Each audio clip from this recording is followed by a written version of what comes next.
If you're wondering where your locked photos are stored on your Android phone, don't worry, it's actually very easy to find them. In this guide, I'll show you the exact steps to access your locked folder in Google Photos. First, unlock your Android phone and open the Google Photos app. Make sure you're signed in with the Google account you normally use to back up your photos. Next, tap the Collections tab at the bottom of the screen. This is where Google Photos organizes your albums, folders, and other media collections. Now scroll down until you find the locked folder, then tap on it.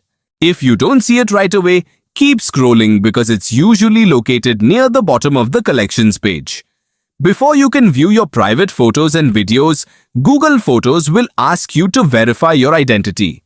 Simply use your phone's screen lock method, such as your PIN, password, pattern, or fingerprint. This extra security helps ensure that only you can access the content stored in the locked folder. Once your identity is verified, that's it. You'll instantly see all the photos and videos you've previously moved to the locked folder. These files are hidden from your main photo library, memories, and search results, giving you an extra layer of privacy for your personal content.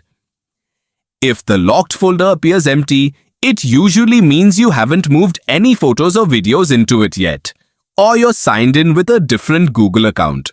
Just check that you're using the correct account and that the feature has been set up on your device. And that's all there is to it. With just a few simple taps, you can quickly find and access your locked photos whenever you need them while keeping them safe from prying eyes.